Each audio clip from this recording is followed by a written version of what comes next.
અમરેલીની અંદર જે ઘટના સામે આવી હતી, જે નિલેશ રાઠોડ છે તેમની હત્યા કરવામાં આવી કારણ કે એમણે એક નાના છોકરાને એવું કહ્યું હતું બેટા, જ્યારે આ શબ્દ એમણે કોઈ દીકરા માટે વાપર્યો અને પછી એમની હત્યા કરી નાખવામાં આવી, ત્યારે સવાલ એ થતો હતો કે આઝાદી પછી પણ જ્યારે આપણું ગુજરાત આવું છે કે કોઈકને બેટા કહેવું એ પણ કે ગુજરાતની અંદર ગુનો બનતો જાય છે। એ ઘટના સામે આવી પછી જિગ્નેશ મેવાણી ત્યાં પહોંચ્યા હતા અને તમામ લોકોની એક માંગ હતી કે જે લોકોએ જે આ નિલેશ રાઠોડની હત્યા કરી છે તેમને સજા મળવી જોઈએ।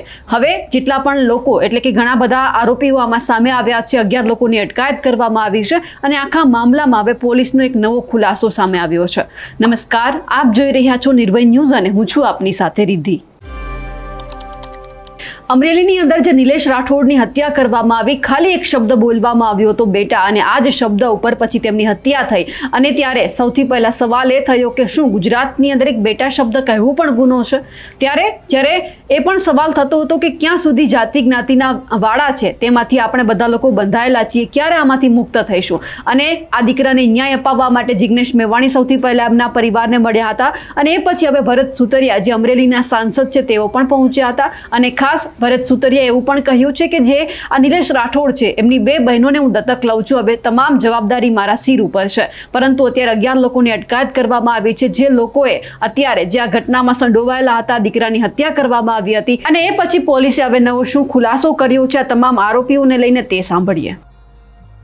રોજ અમરેલી તાલુકા પોલીસ સ્ટેશન વિસ્તારમાં સાવરકુંડલા રોડ પર આવેલ નવા માર્કેટિંગ યાર્ડની બાજુમાં જીગાભાઈ દૂધની ભજીયાની શોપમાં લાલજીભાઈ ઉર્ફે અમિતભાઈ ચૌહાણ કે જે પોતાના મિત્રો સાથે ભજીયા ખાવા માટે ગયેલા અને ત્યારબાદ તેમની સાથે રહેલા નિલેશભાઈ રાઠોડને દ્વારકાધીશ નામની સામે રહેલી શોપમાં ચોથાભાઈ ભરવાડની દુકાનમાં બબલા નમકીન પેકેટ લેવા માટે મોકલેલા હતા।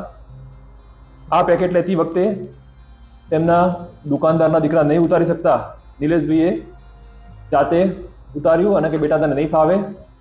આ બાબતે ચોથાભાઈ ભરવાડ સાથે નિલેશભાઈને બોલાચાલી રકઝક થઈ।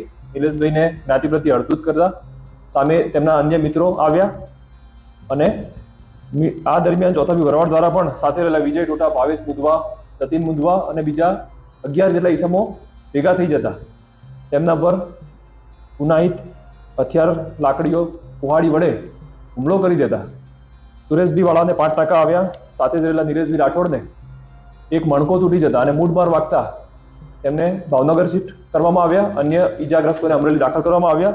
આ બાબતે પોલીસ દ્વારા ગુનો દાખલ કર્યા બાદ સારવાર સર્ટી અને અન્ય પુરાવાના આધારે 107 એટલે કે ખૂનથી મારી નાખવાની કોશિશની કલમ 109 નો ઉમેરો કરવામાં આવ્યો અને તાત્કાલિક બીજા દિવસે મુખ્ય 4 આરોપીને અટક કરવામાં આવ્યા। તપાસ દરમિયાન અન્ય 5 આરોપી બીજા 21 તારીખના રોજ અટક કરવામાં આવ્યા છે। તમામ આરોપીના રિમાન્ડ લીધા છે, જરૂરી પૂરતા પુરાવા મેળવવામાં આવ્યા છે। 22 તારીખના રોજ નિલેશભાઈ રાઠોડનું દુઃખદ અવસાન થતા 23 તારીખના રોજ ઇન્ક્વેસ્ટ પંચનામું ભરી ખૂન 103(2) કલમ મુજબ ઉમેરો કર્યો છે। હાલમાં ટોટલ 10 આરોપીની ધરપકડ કરવામાં આવી છે અને જે પણ મરણજન નિલેશભાઈ રાઠોડનું પેનલ PM ભાવનગર ખાતે કરવામાં આવી છે અને ડેડ બોડીને હાલમાં કોર્ટ રૂમમાં મૂકવામાં આવી છે। અમરેલીની અંદરથી જે આ ઘટના સામે આવી છે તેમને લઈને આપ શું માનો છો? કમેન્ટ કરીને ચોક્કસથી જણાવજો। સાથે જ અમારી નિર્ભય ન્યૂઝ ચેનલને લાઇક, શેર અને સબસ્ક્રાઇબ કરવાનું ભૂલશો નહીં। નમસ્કાર।